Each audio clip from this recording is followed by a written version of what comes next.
ओम शांति। भगवान होता ही है एक, जो बाप भी है। बच्चों को समझाया है, आत्मा का रूप कोई इतना बड़ा लिंग नहीं है। आत्मा तो बहुत छोटी स्टार प्रकृति के बीच में रहती है। कोई इतना बड़ा ज्योतिर्लिंगम नहीं है जैसे मंदिरों में रखा हुआ है। नहीं, जैसे आत्मा है वैसे ही परमात्मा बाप है। अर्थात रूप एक जैसा है ना। आत्मा का रूप कोई मनुष्य जैसा नहीं है। आत्मा तो निराकार छोटी बिल्ली है। आत्मा तो मनुष्य तन का आधार लेने वाली। बिना मनुष्य तन की आधार बिगर आत्मा कुछ कर नहीं सकती है। आत्मा ही सब कुछ करती है शरीर द्वारा। संस्कार किसमें होते हैं? आत्मा में। आत्मा स्टार है ना, सूक्ष्म स्टार। ऊपर वाले स्टार तो फिर भी आंखों से दिखते हैं, लेकिन आत्मा तो इतना सूक्ष्म स्टार है कि कभी दिखता ही नहीं। आत्मा ही अच्छे व बुरे संस्कार अनुसार जन्म मरण में आती है। तो इन बातों को अच्छी रीति समझना है। मंदिरों में लिंग रखा है, इसीलिए समझाने के लिए बाबा के चित्रों, बाबा जो चित्र बनवाते हैं उनमें भी कईयों में लिंग रखा है। इनका नाम शिव है। बिगर नाम की कोई चीज थोड़ी होती है, कुछ न कुछ आकार तो होता है ना। बाप है परम धाम में रहने वाले। परमात्मा बाप कहते हैं। जैसे आत्मा शरीर में आती है ना, वैसे मुझे भी आना पड़ता है। क्यों? बाबा क्यों आए हैं? अभी हमें नरकवासी से स्वर्गवासी बनाने। बाप की महिमा सबसे न्यारी है। अभी तुम बच्चे जानते हो, तुम आत्माएं आए हो यहाँ। हम इस सृष्टि में क्या करने आए हैं? पार्ट बजाने आए हैं। सारा दिन हम एक दूसरे से पार्ट ही तो बजा रहे हैं ना, अलग अलग संबंध में। बेहद का अनादि अविनाशी ड्रामा है। इस ड्रामे का कभी विनाश नहीं होता है। ये फिरता रहता है। ये बंद और चालू नहीं होता है, सदा फिरता रहता है। बाप रचता एक है ना, उनकी रचना भी एक है। पहली पहली रचना ब्रह्मा है ना। ब्रह्मा द्वारा ही तो हम सब रचे गए हैं ना। तो मुख्य रचना तो वही हो गए। यह बेहद सृष्टि का चक्कर है। इस सृष्टि में टोटल कितने युग रहते हैं? मुख्य 4 रहते हैं। एक 5वां फिर कल्प का संगम युग भी है, जिसमें ही बाप आकर पतित दुनिया को पावन बनाते हैं। ये चक्र फिरता रहता है। तुम बच्चों को अब स्मृति आई कि हम सब आत्माएं कहाँ की रहने वाली हैं? परम धाम। इस कर्म क्षेत्र पर हम पाठ बजाने आए हैं। इस बेहद के ड्रामा को रिपीट तो होना ही है। बाप है बेहद का मालिक, पूरी विश्व की आत्माओं का बाप विश्व का मालिक है। बाबा कहते हैं, उस बाप मेरी महिमा अपरंपार है। ऐसी महिमा और किसी की हो नहीं सकती है। वह मैं हूँ, मनुष्य सृष्टि का बीज रूप। सभी का बाप मैं हूँ ना। बाप कहते हैं, मैं अभी पराई रावण की दुनिया में आता हूँ। एक तरफ आसुरी गुणों वाली संप्रदाय है, दूसरी तरफ दैवी गुणों वाली संप्रदाय है। ये कौन सी दुनिया है? कंसपुरी। कंस असुर को कहा जाता है। कृष्ण को क्या कहेंगे? देवता। अब बाप आए हैं हमें देवता बनाने और सभी को वापस ले जाने। और कोई की ताकत है ऐसे बोलने की? आज तक हमने कहीं सुना कि कोई सत्संग में कोई गुरु आदि या किसी शास्त्र में ऐसा लिखा हो कि फलाना कहता है मैं तुम सबको लेने आया हूँ? नहीं, ये तो बाबा ही ब्रह्मा के मुख से कहते हैं। बाबा कोई शास्त्र पढ़ के नहीं सुनाते हैं। श्री बाबा ब्रह्मा के तन में आकर कहते हैं, मैं तुम्हें पहले दैवी गुणों की धारणा करा रहा हूँ, तुम्हें देवता लायक बना रहा हूँ, फिर तुम सभी आत्माओं को वापस अपने साथ घर ले जाऊंगा। फिर तुम आना, जो देवी देवता की गुण धारण कर लेंगी ना, जो आत्माएं, वही आत्माएं सत्य त्रेता में आएंगी। बाकी सब द्वापर कलयुग में आएंगे, और किसी की ताकत नहीं है ऐसे शब्द बोलने की। बाप ही बैठ बच्चों को शिक्षा दे, दैवी गुण धारण कराते हैं। ये बाप की फर्ज अदाई है। बाप कहते हैं जब सभी तमो प्रधान हो जाते हैं ना, मुझे भूल जाते हैं, न सिर्फ भूल जाते हैं लेकिन मुझे पत्थर टिक्कर में ठोक देते हैं, इतनी गाली देते हैं, तब मैं आता हूँ अपने बच्चों को जगाने की। तुम क्या बोल रहे हो, मैं तुम्हारा बाप हूँ। परमात्मा बाप कहते हैं मेरे जैसी ग्लानि किसी की नहीं होती है। तब तो मैं आकर तुम्हारे ऊपर उपकार करता हूँ। तुमने मेरा अपकार किया है, अपमान किया है ना हमने बाप का। अपने आप, बाबा कहते हैं अपने आप से पूछना कि हमने भगवान को बुरा भला बोला है, नहीं बोला है। फिर भी भगवान हमारे ऊपर रहम दिल बल हमें दुखों से छुड़ाने आए हैं। सभी का दुख दूर करने के लिए परमात्मा बाप आए। कहते हैं मुझे निराकार रूप में याद करो, अपने को आत्मा समझ, तो तुम सभी आत्माओं के विक्रम विनाश हो जाएंगे। दुख क्यों हो रहा है हमें? क्योंकि हमारी आत्मा में जन्म जन्मांतर के पापों का बोझा है। जो भी हमारा हिसाब किताब है, जो भी हमने बुरे कर्म किए हैं, वो घड़ी घड़ी अलग अलग रीति से हिसाब किताब चिपटू हो रहा है, इसलिए मनुष्य आत्मा को दुख हो रहा है। अगर हम बाप को याद करके अपनी आत्मा को साफ कर लेंगे, अर्थात जो भी हिसाब किताब है, बुरे कर्म किए, वो सब क्लीन अप कर लेंगे, तो फिर दुख खत्म हो जाएगा ना। कितना इजी तरीका है ना दुखों से छूटने का। सिर्फ निराकार आत्मा समझ के निराकार परमात्मा को याद करना है। दवाई ही एक है, दुख शांति से जूझने की दवाई ही एक है। कौन सी? निराकार आत्मा समझ, निराकार परमात्मा को याद करो। अब ऐसी मत तो निराकार ही दे सकता है ना, जिसको अपना शरीर नहीं। क्योंकि दुनिया में जो भी देवी देवताएं हैं, जो भी बड़े हैं, हम सबको शरीर है। कोई किसी ने भी आज तक हमें ऐसी मत नहीं दी है कि तुम अपने को निराकार समझो और मुझे निराकार रूप में याद करो तो तुम्हारा दुख दूर हो जाएगा। सब लोग कुछ ना कुछ मंत्र दे देते हैं, कहते हैं इतना इतना पढ़ना, इतना इतना माला जपना, या ये पूजा आदि करना। लेकिन निराकार परमात्मा खुद भी न्यारा है तो उसकी मत भी न्यारी है, और यही एक सच्ची मत है। तभी भगवान को सत्य कहा जाता है, क्योंकि वो हमें ये सच बताते हैं कि हमारे दुख कैसे दूर होंगे। कृष्ण तो ऐसा कह नहीं सकते ना। निराकार ज्ञान का सागर, सुख का सागर ही हमें सेकंड में दुखों से मुक्त कर सकता है। आत्मा को ये स्मृति जब पक्की हो जाएगी ना, जिस सेकंड कि वो मेरा बाप है, वो उनका मैंने हाथ पकड़ा है, तो वो सदा ही मेरे लिए अच्छा ही करेंगे। ये सेकंड आपने पक्का कर लिया, मतलब आप सारे दुखों से मुक्त हो जाओगे, क्योंकि सारी रिस्पॉन्सिबिलिटी उनकी हो जाएगी ना। फिर जब भी कुछ होगा तो हम किसको बोलेंगे? बाबा को याद करेंगे ना। फिर बाबा हमें हर एक चीज का आंसर देंगे। बच्चे देखो ऐसे ऐसे हुआ, ऐसे ऐसे ऐसे किया। यहाँ निश्चय की बात होती है। परम पिता परमात्मा शिव बैठ पहले पहले हमें ब्रह्मा द्वारा ब्राह्मण बनाते हैं। ब्रह्मा द्वारा मुख वंशावली रचते हैं ना। शिव बाबा कुख वंशावली नहीं रचते हैं, शिव बाबा मुख वंशावली रचते हैं। नहीं तो इतने सारे बच्चे कुख से कैसे पैदा करेंगे? मुख वंशावली रचते हैं। तुम अब संगम में ब्रह्मा की संतान हो। बाप आकर हमें शूद्र से ब्राह्मण बनाते हैं। ब्राह्मण हम कब बनेंगे? जब हम पवित्रता की प्रतिज्ञा करेंगे।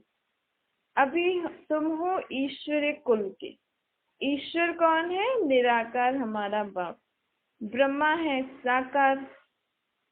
तो बाबा कहते हैं ये तुम्हारी माँ भी हो गई, ये है बड़ी मम्मा। ब्रह्मा माँ है, बड़ी मम्मा, और शिव बाबा है हमारा बाप।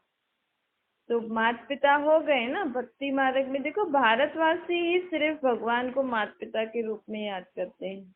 बाकी कोई धर्म वाले माता पिता के रूप में भगवान को याद नहीं करते। गॉड फादर ही कहते हैं, अल्लाह कहते हैं, परम पिता कहते हैं। क्योंकि भारतवासियों को शिव बाबा ने ब्रह्मा के तन में आकर माता पिता का सुख दिया है ना, तो अभी हमारे माता पिता बन के वो हमारी पालना कर रहे हैं, इसीलिए हम भक्ति मार्ग में भगवान को माता पिता के रूप में याद करते, लेकिन समझते नहीं है कि भगवान तो माता पिता कैसे हैं हमारा। अब बाबा ने हमें ये भी बताया है, बाप पहले पहले हमें ब्राह्मण बनाते हैं, फिर हम सत्युग में क्या बनेंगे, देवी देवता मूल, फिर देवता के बाद क्षत्रिय, वैश्य, शूद्र, फिर ब्राह्मण बनेंगे। फिर इसमें और धर्म, फिर द्वापर से और धर्म आएंगे, लेकिन ये जो पूरी बाजोली होती है ना, देवता, क्षत्रिय, वैश्य, शूद्र, ब्राह्मण, ये सिर्फ हम ही खेल सकते हैं भारतवासी जो देवी देवता धर्म के हैं। बाकी सारे धर्म वाले इन सारे वर्णों में नहीं आते, क्योंकि द्वापर से तो वैश्य वर्ण शुरू हो जाता है, तो वो जो भी द्वापर से धर्म आएंगे वो देवता क्षत्रिय तो नहीं बनेंगे ना। तो ये जो बाजोली है ना, ये जो हम गाते हैं, हम सो देवता, सो क्षत्रिय, सो वैश्य, सो शूद्र, तो अभी ब्राह्मण बने हैं, ये हम भारतवासियों के लिए है जो देवी देवता धर्म के हैं। मूल बात है ही भारत की। ये भारत अविनाशी खंड है ना, जहाँ बाप आकर इसको स्वर्ग बनाते हैं। वो हमारा बाप भी है, टीचर भी है, तो सतगुरु भी है। उनको सर्वव्यापी कैसे कह सकते हैं? अब समझ में आया ना, भगवान सर्वव्यापी नहीं है, वो हमारा बाप परम धाम निवासी है। इस दुनिया में सिवाय तुम ब्राह्मणों के कोई भी तीनों कालों को नहीं जानते। अभी हमने तीनों कालों को भी जान लिया है ना, पहले पहले सत्युग, त्रेता, फिर द्वापर, फिर अब कलयुग। 3 काल को अभी हम कलयुग में, अभी हम तो संगम युग में हैं, जो लोग ज्ञान सुन रहे हैं, बाबा को मानते हैं। बाकी आपके ही घर में जो बाबा को नहीं जानते, बाबा नहीं कहते, वो लोग कलयुग में हैं, क्योंकि कलयुग की रीति रस्म से चल रहे हैं ना। अभी हमारी बुद्धि में तो बाबा की मत से चल रही है ना, तो हम संगम पे हैं। तो अभी हम संगम में हैं, कल हम सतयुग में होंगे, और पहले हम कलयुग में थे। और तीनों कालों को हमें पता है। तुम बच्चे समझते हो परम पिता परमात्मा के साथ हम परम धाम में रहने वाले हैं। फिर हम नंबरवार कर्म क्षेत्र पे आते हैं। ऐसे नहीं सभी एक साथ आ जाते हैं, देवी देवता धर्म वाले भी नहीं, नंबरवार आते हैं। जब जिसका समय होता है तब आते जाते हैं। जो पहले पहले आएंगे सत्युग में, वो 84 जन्म लेंगे। बाप समझाते हैं ये चक्र चलता रहता है। अभी तुम ईश्वरीय संप्रदाय हो, ये तुम्हारा अमूल्य जीवन है। अब तुम ईश्वर के संतान बने हो ना, तो तुम्हारा ये बहुत हीरे तुल्य जीवन है। सत्युग में तो फिर भी हम दैवी संतान बनेंगे, देवी देवताओं की गोद में होंगे, लेकिन यहाँ हम भगवान की गोद में हैं, तो हमारा ये जीवन उच्च है ना। बाप ही हमारे लिए स्वर्ग की रचना रचते हैं ना। सारे विश्व में शांति स्थापन करने का काम हमारे बाप का है, तो फिर हमारे बाप का काम शांति स्थापन करने का है, तो हमें भी तो उनकी मदद करनी है ना। कैसे मदद कर सकते हैं हम बाप की? पहले स्वयं को सदा शांत रखो, फिर अपने आसपास अपने बच्चों को, अपने परिवार वालों को, फिर ऐसे धीरे धीरे संबंधियों, फिर ऐसे ऐसे करके हम अपने स्थिति, अपना देश, अपना ऐसे पूरी दुनिया को शांत कर सकते हैं। बाप कहते हैं मेरा जो पाठ है तो मेरे बच्चों का भी पाठ है, क्योंकि मेरे बच्चे बने हो तो बाबा के धंधे में मददगार तो बनना पड़ेगा ना। इसीलिए पहले खुद बाबा जो कहते हैं पहले हमें वो चीजें खुद धारण करनी है, फिर और हमें देख के भी धारण करेंगे। मुख से भी बता सकते हो, आपके कर्मों को भी देख के लोग सीखते हैं ना। अगर हम बाबा की हर श्रीमत को अपने कर्मों में लाएंगे तो हमें देख और भी सीखेंगे कि अरे इनको देखो, ये कितना अच्छी रीति चल रहे हैं, कितना सुख शांति से चल रहे हैं, इनके पास इतना दुख है तो भी इतना सुख शांति से चल रहे हैं। तो ये कैसे? परमात्मा की शक्ति ऐसे ही प्रत्यक्ष होगी, क्योंकि परमात्मा को तो कोई देख नहीं सकता है, लेकिन परमात्मा जो हमें आत्माओं में शक्तियां भर रहे हैं, परमात्मा जो हमें शिक्षाएं दे रहे हैं, अगर हम उनको जीवन में धारण करके चलेंगे तो ही तो सामने वाले समझेंगे कि आपके पास आएंगे समझने कि आप इतने शांत कैसे रहते हो, आप में इतना परिवर्तन कैसे आया है। तो परमात्मा की शक्तियों को कार्य में लगाओ, परमात्मा की मत को कार्य में लगाओ, इसी से ही हमारे द्वारा ही भगवान प्रत्यक्ष होंगे। बाबा हमें राजयोग सिखला रहे हैं ना, जिससे हम एवर हेल्दी बनेंगे। हम अभी देवता बन रहे हैं, बने नहीं हैं, बन रहे हैं। बाबा कहते हैं जो मैं शिक्षाएं देता हूँ ना वो धारण करते जाओ। अगर कुछ ऊंच नीच हो जाती है तो फिर बाबा को बता के फिर करेक्ट करो। ऐसे करेक्ट करते करते करते फिर हम परफेक्ट बन जाएंगे ना। जैसे बच्चे को भी हम चलाना सिखाते हैं, एक बार चलेगा फिर गिरेगा, चलेगा फिर गिरेगा, आखिर तो चलने लग जाता है ना। ऐसे ही बाबा की मत भी हमें ध्यान में रखनी है। फिर हम अगर सोचते सोचते रहेंगे, कभी हमसे नहीं भी हुआ तो हारना नहीं है, छोड़ना नहीं, फिर से बाबा को याद करके आगे बढ़ो। फिर नहीं हुआ, फिर देखो कितने परसेंटेज हमें कमी रही, फिर आगे बढ़ो। एक ना एक दिन आएगा जब हम एकदम परफेक्ट वैसे बन जाएंगे जैसा बाबा हमें चाहते हैं। तो यहाँ कभी भी कुछ छोड़ना नहीं है, बाबा को याद करते रहो। कुछ भी समझ में नहीं आता है, हिम्मत नहीं होती कुछ करने की, तो भी बाबा को याद करते रहो। कभी ना कभी आप वैसे बन ही जाओगे, इतना हमें अंदर निश्चय होना चाहिए।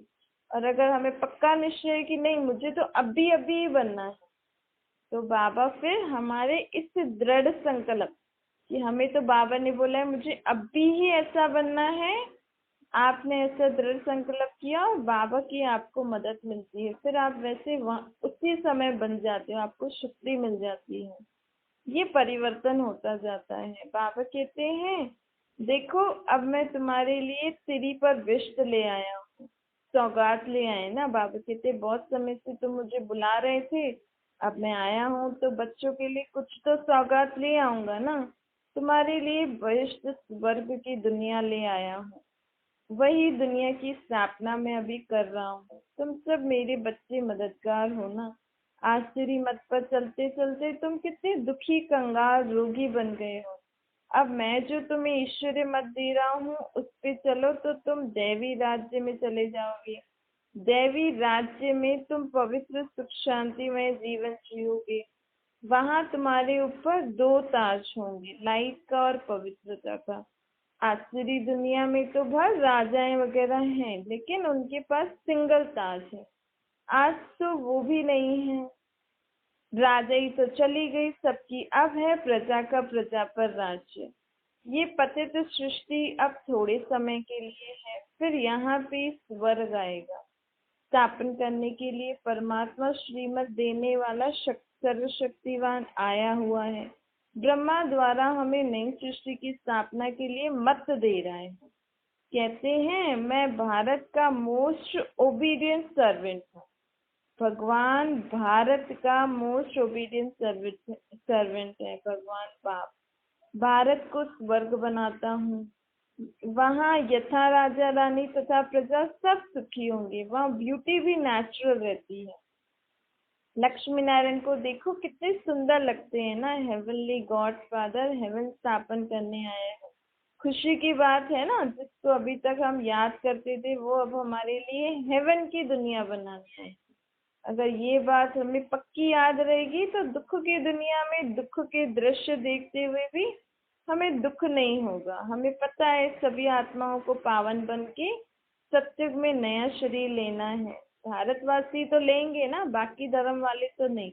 भारतवासी तो जो ज्ञान सुनेंगे लेंगे ही सही। बाबा कहते बस थोड़ा सा भी ज्ञान सुना ना तो भी आप स्वर्ग में जरूर आओगे। बस सारा और भी नहीं, कम से कम कोर्स भी किया, एक दिन भी सुना तो भी आप स्वर्ग में जरूर आ जाओगे। भगवान का ज्ञान कोई सुने वो वेस्ट नहीं जाता है। बाबा कहते हैं मेरा ज्ञान सुन के कुछ न कुछ आत्माओं को फायदा जरूर होता है, वेस्ट नहीं जाता है। सारी दुनिया में गीता के लिए कहते हैं कृष्ण भगवान अवश्य। अब कृष्ण कैसे कहेगा कि अपने को आत्मा समझ के मुझे निराकार रूप में याद करो? ऐसे कह सकता है कृष्ण? खुद को तो शरीर है, वो कैसे कहेगा मन मना भव, मामेकम याद करो तो विक्रम विनाश होंगे? नहीं, ये तो निराकार परमात्मा कहते हैं कृष्ण के 84 वाले जन्म वाले शरीर में आकर कि अपने को आत्मा समझो, मुझे याद करो तो तुम्हारे विक्रम विनाश होंगे, और कोई उपाय नहीं। गंगा तो पतित पावनी है नहीं, वह थोड़ी कहेंगी। गंगा का पानी हमसे कहेगा, कहता है क्या मामे कम याद करो तो तुम पावन बन जाओगे? नहीं, ये तो बाप कहते हैं आकर, बाप आत्माओं से बात करते हैं, बाप ही सबका सदगति दाता है। उनके मंदिर भी हैं, द्वापर में सब यादगार बनना शुरू हुआ, सोमनाथ का मंदिर। परंतु मैं क्या करके गया ये कोई जानता नहीं, और ये मुझे शंकर के साथ मिला दिया है। अब मैं परम धाम निवासी, शंकर सूक्ष्म वतन वासी, हम दोनों तो अलग अलग है ना, एक थोड़ी है। कुछ भी समझते नहीं है ये मनुष्य आत्मा। बाप कहते हैं कितने भी वेद शास्त्र आदि कोई पढ़े, जप तप करे, परंतु मेरे से कोई भी मिल नहीं सकता है। भगवान से मिलने के लिए क्या करना पड़ता है? अपने शरीर का भान भूलना पड़ता है, अपने को आत्मा निश्चय करना पड़ता है। देखो कितनी सहज बात है, और दुनिया में तो कितनी बड़ी बड़ी बातें करते हैं भगवान से मिलने के लिए, ये करो वो करो। और बाबा कहते हैं मेरे से मिलना हो तो अपने को आत्मा समझो, मुझे निराकार रूप में याद करो। मैं भावना का भाड़ा तो देता हूँ भक्ति मार्ग में, अगर कोई पत्थर में भी मुझे याद करे तो वो सेकंड में उसको वहां भी दर्शन दे देता हूँ। लेकिन ऐसा नहीं सारा दिन ही मैं उस पत्थर में ही विराजमान रहता हूँ। मैं तो, पर लोग तो कहते हैं भगवान अखंड ज्योति ब्रह्म महतत्व को ही परमात्मा समझ लेते हैं। ब्रह्म का साक्षात्कार हुआ तो समझते हैं ये ब्रह्म महातत्व ही भगवान है। अब ब्रह्म महातत्व तो आत्मा और परमात्मा के रहने का स्थान है ना, कोई रहने के स्थान को थोड़ी घर कहे भगवान कहेंगे। हम जहाँ जिस घर में रहते हैं, कहते हैं ना फलाना उस घर में रहता है, वो घर वो मनुष्य थोड़ी हो गया। ऐसे बाबा भी ब्रह्म महातत्व में रहते हैं। तत्व को याद करने से आत्मा पावन थोड़ी हो जाएगी। देखो तुम्हें किसी का भी साक्षात्कार होता है, कराने वाला मैं ही हूँ, मनोकामना पूर्ण मैं ही करता हूँ।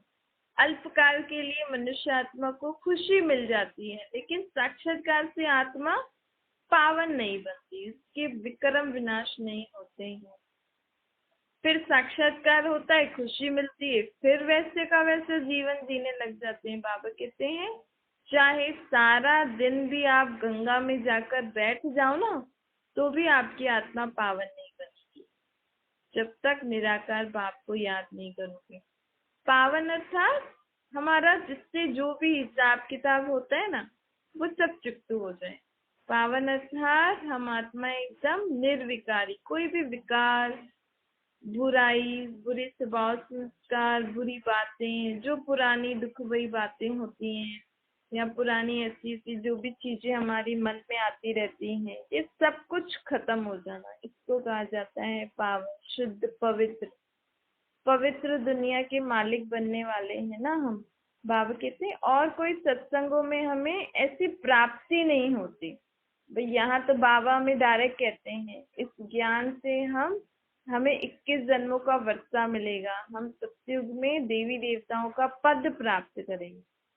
और किसी सत्संग में ऐसे थोड़ी पद की प्राप्ति होती। जब हम कोर्स या कॉलेज पढ़ाई पढ़ते हैं तब हमें वो एम एंड ऑब्जेक्ट बुद्धि में रहता है कि हाँ हम ये कोर्स करेंगे तो हम ये जाके बनेंगे। ऐसे बाबा कहते हैं मैं भी तुम्हें अब देवी देवता पोस्ट की पद की प्राप्ति के लिए ये पढ़ाई बढ़ा रहा हूँ।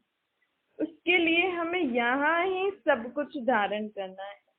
बाप आए हैं हमें इतना ऊंच बनाने। बाबा कहते हैं देखो देवी देवताओं को हम बीड़ी सिगरेट शराब आदि का भोग लगाते हैं, लहसुन प्याज का भोग लगाते हैं, नहीं लगाते ना, तो हमें भी वो संस्कार यहाँ से ही धारण करना है। हमें भी ये सारी चीजें खानी पीनी नहीं चाहिए। इनसे कितनी स्मेल आती है, बास कितनी आती है।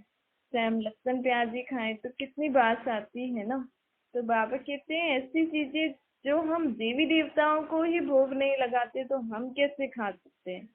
हमें भी तो उस दुनिया में जाने के लिए वो खान पान का भी तो संस्कार यहाँ से धारण करना है ना। मत देने वाला बाप हमें मत दे रहा है, करना ना करना वो बच्चों के ऊपर है। बाबा कहते हैं अपने अंदर जांचो, मेरे अंदर कोई बंदरपना तो नहीं है।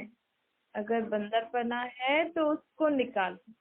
देखो नारद ने भी कहा था ना नारायण को कि मैं लक्ष्मी को वर सकता हूँ, तो उसको दिखाया कि अरे कहता ही मैं तो बंदर हूँ। बंदर अच्छा, बंदरों जैसे स्वभाव संस्कार, बंदर में विकार बहुत होते हैं। तो मनुष्य आत्मा में भी कोई भी ऐसे बंदरपना नहीं होना चाहिए। जब हम उनकी दुनिया में जाने वाले हैं, तो जब हम इसको एकांत में बैठ के विचार करने वाले ना कि आगे का जनरेशन क्या आने वाला है, आगे की दुनिया क्या आने वाली है, तो उस दुनिया के लिए बाबा हमें अभी तैयार कर रहे हैं। इतनी छोटी सी बात है। नेक्स्ट जनरेशन के लिए गॉड अभी हमें नेक्स्ट जनरेशन के लिए पढ़ाई पढ़ा रहा है, शिक्षा दे रहा है। तो इस बात को हम समझेंगे तो हम बाबा को बहुत अच्छी रीति याद कर सकेंगे, और इस पढ़ाई जो हम ज्ञान सुन रहे हैं ये भी हमें अच्छी रीति समझ में आएगा कि आखिर ये है क्या बात। अच्छा, मीठी मीठी सिक्के लदे बच्चों प्रति माता पिता बाप दादा का याद प्यार और गुड मॉर्निंग। रूहानी बाप की हम सभी रूहानी बच्चों को नमस्ते। हमारी भी रूहानी माता पिता बाप दादा को याद प्यार गुड मॉर्निंग और नमस्ते। वरदान है स्नेह की लिफ्ट द्वारा उड़ती कला का अनुभव करने वाले अविनाशी स्नेही बन। मेहनत से मुक्त होने के लिए हमें किसका स्नेही बनना है? बाप का। ये अविनाशी स्नेही अविनाशी लिफ्ट बन उड़ती कला का अनुभव कराती है। आपको कुछ भी नहीं होता है, लेकिन बाप से सदा स्नेह है ना, तो भी वो स्नेह के कारण हम आत्माएं संपूर्ण बन जाती हैं। लेकिन यदि स्नेह में अलबेलापन है तो बाबा से हमें करंट नहीं मिलेगी ना। बाबा से जो हमें शक्तियों गुणों और ज्ञान की किरणें आती है ना, इससे हमारी आत्मा चार्ज होती है। इसको बाबा करंट बोलते हैं। अगर हम बाबा को याद ही नहीं करेंगे, बाबा से प्यार नहीं करेंगे, मीठी मीठी बातें नहीं करेंगे, उसको याद नहीं करेंगे, तो बाबा से करंट कैसे आएगी हम आत्माओं में? जब आत्मा में करंट नहीं आएगी तो आत्मा आए दिन जो बातें होती हैं जीवन में, फिर उसमें वैसे ही चिड़चिड़ापन, दुख, अशांति, मूड ऑफ, या कुछ न कुछ ऐसी बातें हो जाती हैं। रोना करना, हिम्मत नहीं आना, ऐसी बातें क्यों आती हैं? क्योंकि एक तो ऑलरेडी आत्मा में शक्ति नहीं है, दूसरा हम बाबा से अपना कनेक्शन तोड़ देंगे तो हमारी आत्मा में वो शक्ति कहाँ से आएगी? बाबा तो आए ही है ना हमें शक्ति देने। बाबा ने तो पहले ही बता दिया कि दुख क्यों हो रहा है, इसमें बाबा का कोई कसूर नहीं है। हमारे ही कर्मों के अनुसार हमें, हमारा जो लेप शेप आत्मा पे चढ़ा हुआ है उस अनुसार हमें दुख सुख मिल रहा है। अब बाबा कहते हैं अब हो गया जो हो गया, चढ़ा हुआ तो है, लेकिन अभी उसका उपाय बाबा हमें बता रहे हैं ना, मुझे याद करो। मुझे याद करते रहोगे तो वो जो चढ़ा हुआ होगा वो उतरता जाएगा, और हमें शक्ति गुण ज्ञान समझ के हिसाब से हम आगे चलते जाएंगे तो हमारे दुख कम हो जाएंगे ना। तो बाबा कहते हैं जैसे लाइट बंद होने से, कनेक्शन खत्म होने से, जो लिफ्ट, समझो हम लिफ्ट में बैठे हैं और लाइट बंद हो गई, कनेक्शन खत्म हो गया, तो लिफ्ट से जो सुख की अनुभूति होनी थी वो नहीं होगी, हम वहां ही रुक जाएंगे। ऐसे बाबा की ये जो करंट है ना, ये हमारे लिए लिफ्ट है। हमें बाबा लिफ्ट में बिठाकर इन दुखों की दुनिया से ले जा रहे हैं। तो जितना हम अच्छी रीति बाबा कर याद करेंगे, तो कई लिफ्ट तो फास्ट चलती है, कई स्लो चलती हैं। तो हम, ये हमारे ऊपर है, जितना हम फास्ट अच्छे से याद करेंगे उतना उतना हम अपने जीवन की सर्व हिसाब किताबों को जल्दी जल्दी चुप्त कर लेंगे, और सुख मतलब शांति से, ऐसे नहीं हड़बड़ाहट में। बाबा की याद में रहकर हम एकदम ऐसे लगेगा जैसे तो हम बाबा की गोद में जा रहे हैं। दुनिया वाले कुछ भी बोलते रहे, कुछ भी करते रहे, लेकिन हम अपने हिसाब किताब को बाबा की गोद में बैठकर पार कर लेंगे। कब? जब हमें बाबा से वो स्नेह होगा, बाबा को हम स्नेह से याद करेंगे, सदा कर्म करते बाबा को याद करेंगे, रोज रात को या जब भी समय मिले बाबा को अपने मन की हर बात बताएंगे, चाहे कुछ भी हो जाए। लेकिन हमें बाबा से हमारा कनेक्शन नहीं तोड़ना है, नहीं तो आत्मा में शक्ति नहीं आ सकती। स्लोगन है, शुभ संकल्प और दिव्य बुद्धि के यंत्र द्वारा तीव्र गति की उड़ान भरते रहो। अच्छी सोच और परमात्मा से कनेक्शन, दिव्य बुद्धि अर्थात हमारी बाबा से कनेक्शन, ये यंत्र है। इससे हम तीव्र गति से अपने जीवन में जो भी बातें आती हैं उनसे पार हो सकेंगे। हमेशा शुभ सोचो, कभी भी बाबा कहते हैं अपने अंदर ये प्रॉमिस कर लो कि मुझे हर एक बात में शुभ ही सोचना है, चाहे कितना भी बुरा हो रहा है ना मेरे जीवन में या मुझे दिख रहा है, या और कई बार होता है कि हमें इतना नहीं होता है लेकिन और हमें बार बार बोलते हैं, अरे तुम्हारे साथ ये हो गया, ये हो गया, अच्छा ऐसे अब तुम क्या करोगे, ये वो। लेकिन हमें हमेशा क्या करना है? शुभ सोचना है। मुझे सदा हर बात में शुभ सोचना है और बाबा से सदैव कनेक्शन जोड़ के रखना है। यही दो चीजें हैं जिनसे हम लाइफ में आगे बढ़ सकते हैं। दुनिया वाले तो बोलते रहते हैं, उनको भी हमें समझाना है। पहले हम खुद तो समझें, इसलिए बाबा कहते हैं पहले स्व की सेवा करो, फिर स्व की सेवा से फिर आपको, भले आप किसी से बोलोगे नहीं ना, लेकिन आपके परिवर्तन से औरों की भी सेवा होती रहती है। अच्छा, ओम शांति।